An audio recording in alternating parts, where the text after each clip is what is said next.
Hello student, good morning. Welcome back to my channel. Okay, so I am again with the new advanced structure which is as if.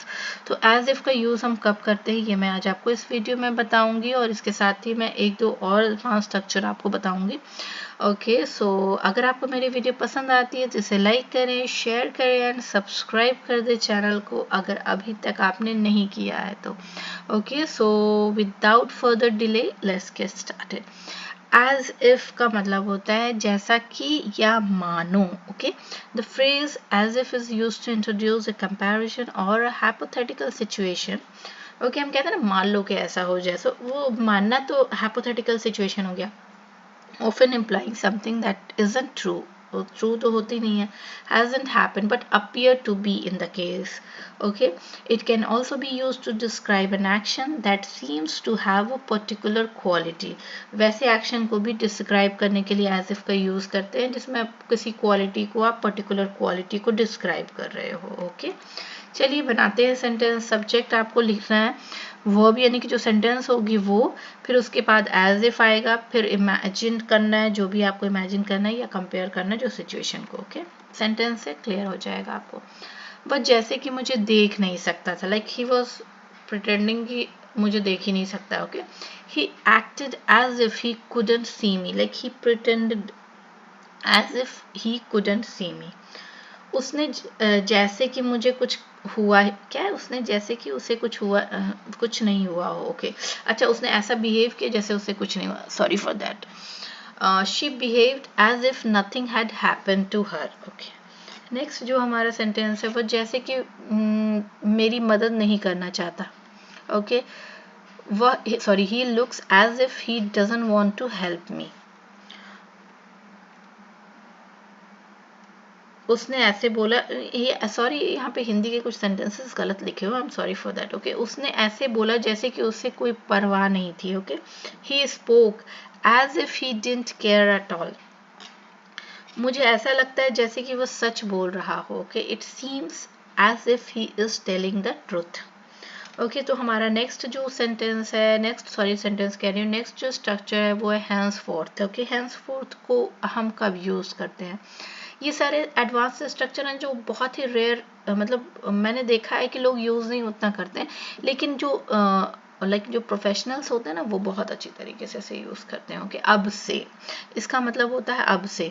So the word henceforth means from this time forward, आज के बाद से, अभी से, from now onwards. Okay it is use to indicate that something will happen or will apply starting from the present moment और into the future, मतलब अभी से स्टार्ट होगा और वो फ्यूचर तक जा सकता है. Okay depends. चलिए कुछ सेंटेंस करते हैं, एक्शन और इवेंट जो बोलना है उसके बाद हैंस फोर्थ लगाएंगे हम. ओके अब से मैं हर दिन व्यायाम करूंगा, मतलब किसी ने डिसाइड कर लिया भाई कि मैं आज से हमेशा कंटिन्यूस फ्यूचर तक में जब भी जितने भी दिन है उससे एक्सरसाइज करूंगा. ओके तो इसको किस तरीके से बोलेंगे? I will exercise every day henceforth. Okay हम अब से सभी बैठक को डिजिटल तरीके से आयोजित करेंगे. Okay we will hold all meetings digitally henceforth. अब से हमें अपने काम में अधिक ध्यान देना होगा. We must pay more attention to our work henceforth. अब से वह हमारे कार्यालय का हिस्सा नहीं रहेगा. He will no longer be part of our office henceforth. सभी नियमों का पालन अब से अनिवार्य होगा. Compliance with all rules will be mandatory henceforth. Next जो हमारा स्ट्रक्चर है वो है एज ऑफ नाउ, जिसका मतलब होता है अब तक. The phrase as of now is use to refer to the current situation or state of affairs at the present moment. Present moment की बात हो रही है. Okay it implies that a condition or situation may change. इसका मतलब है कि अभी तक तो ये कंडीशन है लेकिन हो सकता है आगे फ्यूचर में वो चेंज भी हो सकती है. ओके चलिए समझते हैं सेंटेंस से. अब तक मुझे कोई सूचना नहीं मिली है. I haven't received any information as of now. अब तक हम किसी निर्णय पर नहीं पहुंचे हैं. We have not reached any decision as of now. अब तक वह अभी भी छुट्टी पर है. He is still on leave as of now. अब तक हमें परियोजना में कोई समस्या नहीं आई है. We haven't encountered any problems in the project as of now. अब तक यह प्रस्ताव स्वीकृत नहीं हुआ है. This proposal has not been approved as of now.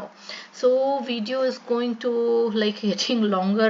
Okay, so I'm going to end this video because I don't want to make long videos, as I already mentioned multiple times in my videos. Okay, so guys, ये जो structures है इसको try करें, use करें अपने sentences में, तभी आप इसे सीख पाएंगे. And